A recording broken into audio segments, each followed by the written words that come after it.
अनुवादी लोग जानते हैं कि ये ब्राह्मण नहीं है, ये क्षत्रिय नहीं है, ये वैश्य नहीं है, तो हैं क्या? शूद्र हैं। और शूद्रों को फिर गणना क्या, उनको अधिकार क्या, उनको क्या है? इसलिए उनकी गणना की जरूरत ही नहीं है। वो तो शूद्रों को पशु के बराबर मानते हैं, तो वो गणना क्यों करेंगे? लेकिन आज इन शूद्रों को पता चल चुका है। मान्यवर काशीराम साहब को उस समय राजीव गांधी और इंदिरा गांधी ने परेशान किया, और आज बहन मायावती जी को जो बहुजन आंदोलन चला रही है, उनको राहुल गांधी नाम का आदमी, ये गांधी परेशान करते हैं बहुजन आंदोलन को। इन गांधियों ने गांधीवाद और अंबेडकरवाद जस्ट अपोजिट की लड़ाई है, जस्ट अपोजिट की लड़ाई है। या जितनी भी पार्टियां हैं, ये कभी बहुजनों का भला नहीं करेंगी। कांग्रेस ने तो जनगणना करा ली थी 2011 में, वो जनगणना की आंकड़े क्यों नहीं?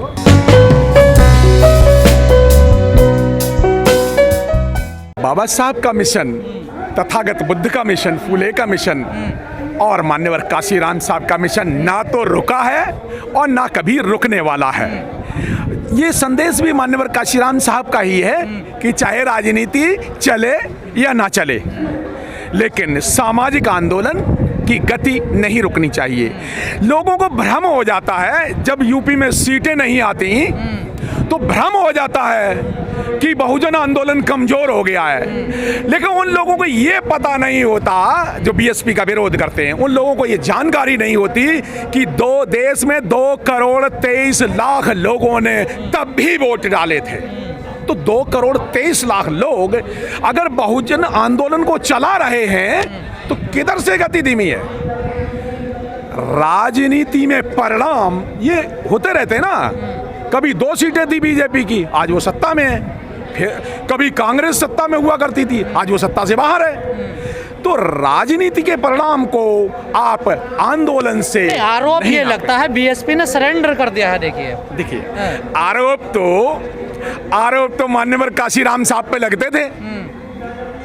रजत शर्मा ने ऐसे ही टीवी के एंकर, जैसे आप बोल रहे हैं ना मेरे से, तो मान्यवर काशीराम साहब से पूछा, क्या पूछा कि गधे की लात और मान्यवर काशीराम साहब की बात में कोई भरोसा नहीं कर सकता। तो मान्यवर काशीराम साहब ने जवाब दिया, वो भरोसा करें ना करें, हम उनके भरोसे के लिए थोड़ी काम कर रहे हैं। हम बहुजन आंदोलन के लिए काम कर रहे हैं, हम बहुजनों के लिए काम कर रहे हैं। हम इस देश के करोड़ों मूल निवासी बहुजनों के लिए काम कर रहे हैं। तो आरोप तो लगाते रहते हैं, आरोप तो लगाते रहते हैं लोग। तो आज आरोप बहन जी पे लगा रहे हैं। आरोप इन्होंने बाबा जी साहब पे नहीं लगाए, आरोप इन्होंने तथागत बुद्ध पे नहीं लगाए, आरोप इन्होंने किस पे नहीं लगाए? तब काम नजर आता था ना, अब काम नजर नहीं आ रहा ना। देखिए कब काम नजर आता था? जब बाबा साहब थे या मान्यवर साहब थे। देखिए बाबा साहब जब स्वयं लड़े और उनके खुद के पीए ने नारायण करोलकर ने और वो दूसरे मिस्टर बोरकर ने खुद लड़कर के बाबा साहब को हरा दिया, तो बाबा, इसका मतलब बाबा साहब कैपेबल नहीं थे। बाबा साहब को सारी दुनिया पूछती है, बाबा साहब कैपेबल है। तो सीटों से मत ना किए आप बहुजन आंदोलन का परिणाम। बहुजन आंदोलन अब जो है ना, एससी में अकेला नहीं, पहले तो सिर्फ शेड्यूल कास्ट के लोग ड्राइव करते थे। अब जो है ना, अब बहुजन आंदोलन को एससी, एसटी, ओबीसी, माइनॉरिटी और 125 करोड़ लोग ड्राइव कर रहे हैं। तो ऐसा आंदोलन, ऐसा बहुजन आंदोलन जिसको भारत के 140 करोड़ में से 125 करोड़ लोग जब ये कह रहे हो जाति जनगणना होनी चाहिए, हमें तो पता ही नहीं है हम कहाँ हैं।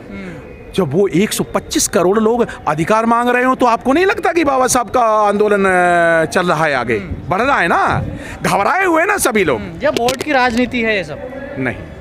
देखिए, वोट की राजनीति से सत्ता होती है तो वो तो ठीक है कि सत्ता तो आएगी। मान्यवर साहब ने भी गुरकिल्ली कहा था, मान्यवर साहब ने सत्ता के साथ साथ व्यवस्था परिवर्तन की बात की। अभी हो क्या रहा है? अभी कांग्रेस नहीं, बीजेपी, ये तो सत्ता परिवर्तन है। मान्यवर काशीराम साहब का बहुजन आंदोलन, बुद्ध का बहुजन आंदोलन, तथागत और फूले का जो आंदोलन है, समाज व्यवस्था में परिवर्तन। किस बहुजन की बात करते हैं आप? किन बहुजनों की बात करते हैं? भारत के कम से कम 125 करोड़ लोगों की, जो ब्राह्मण नहीं है, जो क्षत्रिय नहीं है, जो वैश्य नहीं है, वो फिर शूद्र है। तो इसके अलावा तब तो अपने आप को बहुजन मानने को तैयार ही नहीं है सर, क्या बात कर रहे हैं? दरअसल अगर ये इनको इनकी आइडेंटिटी पता होती तो उनकी गणना हुई होती। उनकी गणना क्यों नहीं हुई? क्योंकि वो मनवादी लोग जानते हैं कि ये ब्राह्मण नहीं है, ये क्षत्रिय नहीं है, ये वैश्य नहीं है, तो हैं क्या? शूद्र हैं। और शूद्रों को फिर गणना क्या, उनको अधिकार क्या, उनको क्या है, इसलिए उनकी गणना की जरूरत ही नहीं है। वो तो शूद्रों को पशु के बराबर मानते हैं, तो वो गणना क्यों करेंगे? लेकिन आज इन शूद्रों को पता चल चुका है।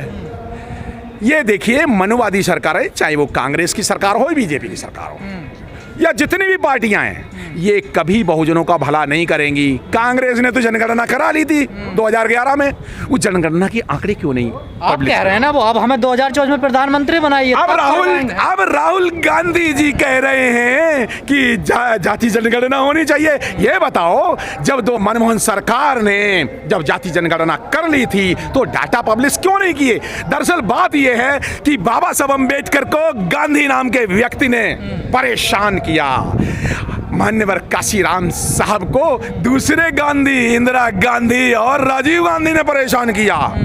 और मान्यवर काशीराम साहब को उस समय राजीव गांधी और इंदिरा गांधी ने परेशान किया। और आज बहन मायावती जी को जो बहुजन आंदोलन चला रही हैं, उनको राहुल गांधी नाम का आदमी, ये गांधी ही परेशान करते हैं बहुजन आंदोलन को। इन गांधियों ने गांधीवाद और अम्बेडकरवाद जस्ट अपोजिट की लड़ाई है, जस्ट अपोजिट की लड़ाई है।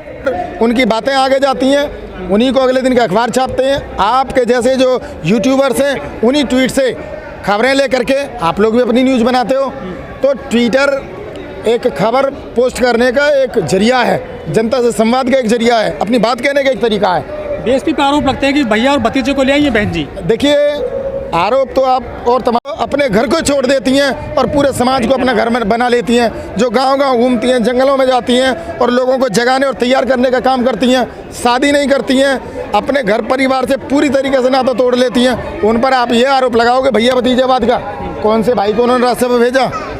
कौन से भाई को एमएलसी बनाया? कौन से भतीजे को उन्होंने कहीं आप बताइए, उनके परिवार का कौन सा आदमी ऐसा है? अगर कोई उनके परिवार का मेंबर यदि राजनीति करना चाहेगा तो क्या उसके लिए बीएसपी रास्ते बंद कर दे? आप ये चाहते हो कि परिवारवाद क्या है? परिवारवाद वो होता है जब आप 36 लोगों को लाल बत्ती दे देते हो, एक ही परिवार वालों को। परिवारवाद पूछना है तो 36 लोगों को, एक ही परिवार के लोगों को आप उन्हीं को मंत्री बनाओगे, उनको एमपी बनाओगे, आपको कोई दूसरा मिलेगा नहीं। आप जिले पंचायत बनाओगे, जिले पंचायत चेयरमैन बनाओगे, वार्ड मेंबर बनाओगे, वो होता है परिवारवाद। अगर बहन मायावती जी के फैमिली से कोई व्यक्ति राजनीति करने का इच्छुक है तो क्या वो बीजेपी में जाए, सपा में जाए, बसपा में ना आए? भाई आकाश आनंद जी जो बहन जी के भतीजे हैं, बीएसपी में आए, यहाँ कार्यकर्ता के तौर पर काम